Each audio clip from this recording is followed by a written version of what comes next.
Bismillahirrahmanirrahim. Assalamualaikum warahmatullahi wabarakatuh. Salam sejahtera untuk kita semua. Semoga kita dalam keadaan sehat walafiat, tak kurang satu apapun bersama keluarga. Amin. Dan yang lebih penting adalah semoga kita tetap dalam lindungan Allah Subhanahu wa taala, Tuhan yang Maha Kuasa. Hari ini saya menghadirkan di studio YouTube Tibean seorang teman yang bergelar Panglima. Panglima Kampung Beresi. Kampung Beresi itu dalam bahasa Gorontalo yang artinya kampung yang bersih. Nah, seperti apa Kampung Beresi? Apa sih Kampung Beresi? Dari mana? Untuk apa? Kita dengarkan sama-sama penjelasan dari Sang Panglima. Oke. Pak Panglima, namanya Pak Sugandi Hamzah. Sugandi Hamzah. Ya.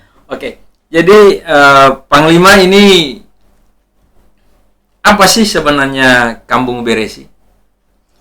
Makasih. Barangkali untuk awal itu mengenai sebutan Panglima ya. Panglima itu sebenarnya bukan gelar apa, cuma memang ada sebutan yang dalam seorang pemimpin itu barangkali disebut Panglima. Panglima yang dimaksud adalah penyemangat, bukan sesuatu yang istimewa. Bukan komandan atau apa itu? Bukan. Komandan dalam hal kegiatan tersebut, tapi bukan komandan yang harus berpangkat bintang atau apa. Seperti itu. Kemudian persoalan Kampung Beresi itu adalah historinya itu memang hampir sama saja dengan apa yang terjadi pada pendirian Kementerian Kesehatan Indonesia dulu. Oh iya gitu. Kalau Kementerian Kesehatan itu kan terbangun dari kasus malaria ya. Ya. Malaria pada tahun berapa itu? 79 atau berapa itu? Saya sudah lupa. Yang jelas seperti itu. Kalau Kampung Beresi itu berdirinya berawal dari kasus DBD yang terjadi di Gorontalo. Sehingga itu tahun berapa itu Pak Panglima? Tahun 2016 ya. Tahun 2016. Sehingga kita untuk teman-teman yang biasa ngumpul-ngumpul untuk di Masjid Raya Limboto, kita sepakati untuk berpartisipatif dalam melakukan pemberantasan sarang nyamuk. Jadi kita ajak masyarakat untuk melakukan hal-hal yang positif, di mana nyamuk itu tidak bersarang lagi di situ. Dan bahkan kita melakukan penanaman seperti tanaman serai yang tidak disukai oleh serangga. Bukan cuma nyamuk doang, tetapi bahkan ular pun tidak mau melewati tanaman tersebut. Barangkali seperti itu untuk histori yang terjadi di berdirinya Kampung Beresi. Ya. Nah, itu karena adanya kasus demam berdarah pada waktu itu yang memang, tapi bukan wabah ya. Iya. Tapi memang ada peningkatan kasus demam berdarah, sehingga muncul spontanitas dari sekelompok orang yang menamakan Kampung Beresi ini, personil Kampung Beresi. Nah, untuk kedepannya kan setelah waktu itu apakah kasus demam berdarah turun setelah dibangun ini Kampung Beresi? Alhamdulillah, bahkan pada tahun ke-6 ya, untuk tahun 2021 ini sudah mendingan daripada yang kemarin. Mengingat paling tidak kita sedikit mempengaruhi pola hidup masyarakat tentang bagaimana menangani persoalan lingkungannya, terutama sampahnya. Ya, karena memang kasus demam berdarah itu pada prinsipnya dia adalah kuncinya tetap pada lingkungan ya, Pak Panglima ya. Nah, sekarang begini Pak Panglima, dengan adanya Kampung Beresi, kasus demam berdarah berkurang. Ke depan untuk Kampung Beresi ini itu kira-kira pengembangannya seperti apa? Apa saja yang sudah dilakukan? Ya, kita itu begini.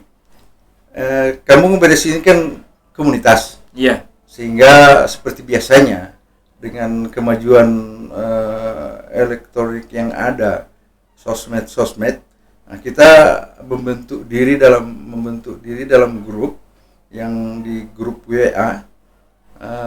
Itu kita banyak berdiskusi di grup WA-nya itu. Kampung Beresi, bahkan ada di Facebook ya. disebut juga Kampung Beresi namanya. Di situ kita banyak menerima dari hasil-hasil diskusi itu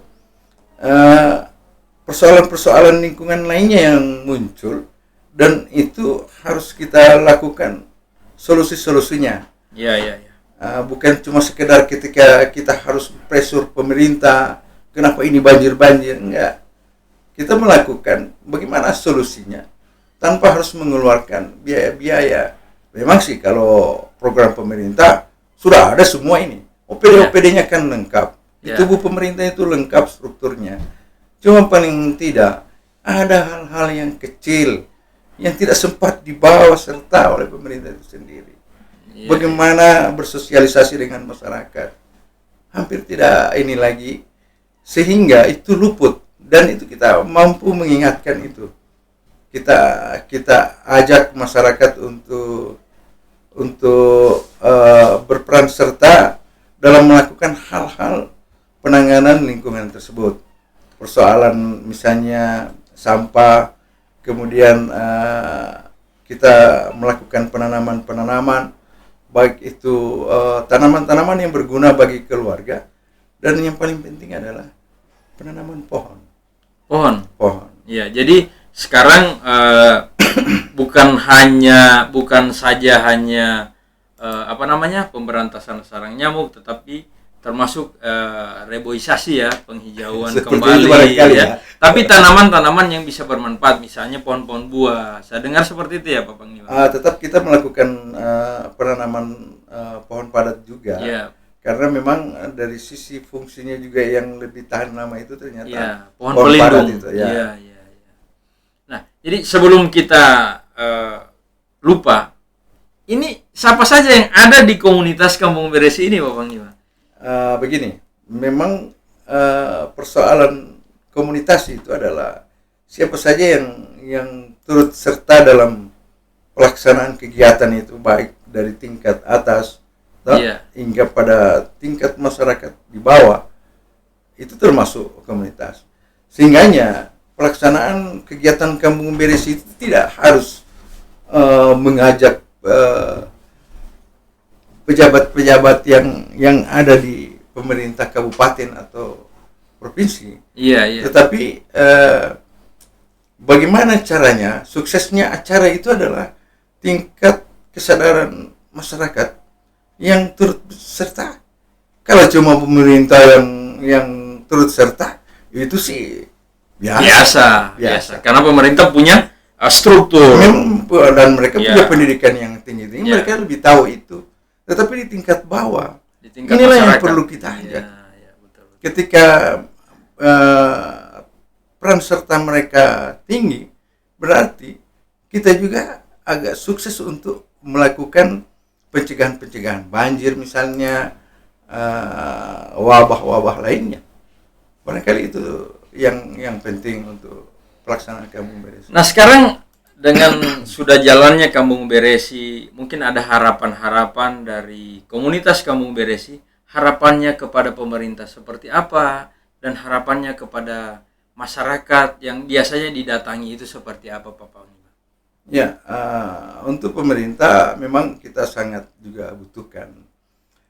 Istilah kita butuh walau hanya secuil kekuasaan, seujung kuku saja. Ya, untuk backup ya. Ya, tidak perlulah untuk harus menyita waktu kegiatan Kampung Beresi.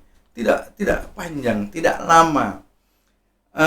Misalnya seorang bupati atau gubernur datang, itu sekarang itu merangsang penyemangat merangsang masyarakat bawah, bahwasanya pelaksanaan kegiatan ini ternyata bupati saja datang, gubernur saja hadir. Apalagi saya yang cuma kerjanya misalnya artinya masyarakat tangga, paling tidak mereka juga akan menyempatkan waktu.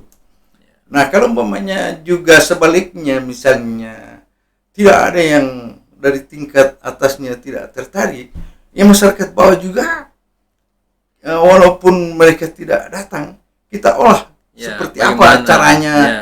Kita mencari strategi atau siasat bagaimana masyarakat itu bisa ke situ juga. Ya.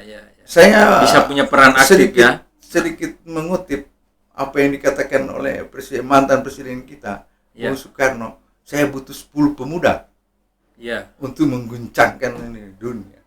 Kalau saya, bagaimana caranya suksesnya pelaksanaan kegiatan kampung beres ini? Saya butuh 1 pemuda di kampung itu, di mana saya mau melakukan kegiatan itu. 1 saja, pasti akan sukses itu. Jadi kata Bung Karno ya penonton ya, berikan saya 1000 orang tua, akan aku cabut Gunung Semeru sampai akar-akarnya, dan berikan saya 10 pemuda, akan aku guncang dunia. Tapi menurut Panglima, berikan saya 1 pemuda, dan Kampung Beresi insya Allah sukses dan akan mengguncang juga dunia. Oke ya penonton, demikianlah bincang kita dengan seorang Panglima Kampung Beresi yang terpanggil secara spontan ya, tanpa pamrih, dan berhasil menarik teman-teman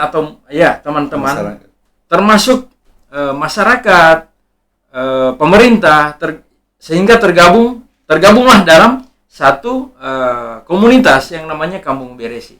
Dan insya Allah seperti apa Kampung Beresi ke depan nanti kita akan lihat lagi, karena masih banyak. Misalnya kalau tidak salah ada mesin pengolah sampah ya. Banyak inovasi nanti yang kita lakukan. Tapi kita tahan dulu. Kita tahan dulu Panglima, kita tahan dulu karena mengingat waktu, nanti kita akan bicarakan lagi di waktu-waktu yang akan datang. Dan insya Allah saya akan videokan, menjadikan latar dari perbincangan kita ya Panglima. Atau mungkin bagaimana caranya, itu nanti kita akan perlihatkan untuk penonton. Insya Allah ini menjadi inovasi dan bisa ditiru ya Panglima. Insya Allah. Dan ini sudah masuk pada inovasi daerah yang kita masukkan langsung ke pusat kementerian. Kementerian. Oke. Demikianlah penonton. Terima kasih atas perhatian Anda telah menonton video ini, dan insya Allah ini bermanfaat untuk kita semua. Dan jika menurut Anda video ini bermanfaat untuk kita, jangan lupa bagikan kepada orang lain supaya mereka juga mendapatkan manfaat yang sama seperti yang kita sama-sama dapatkan. Oke, terima kasih. Billahi taufiq wal hidayah. Wassalamualaikum warahmatullahi wabarakatuh. Waalaikumsalam.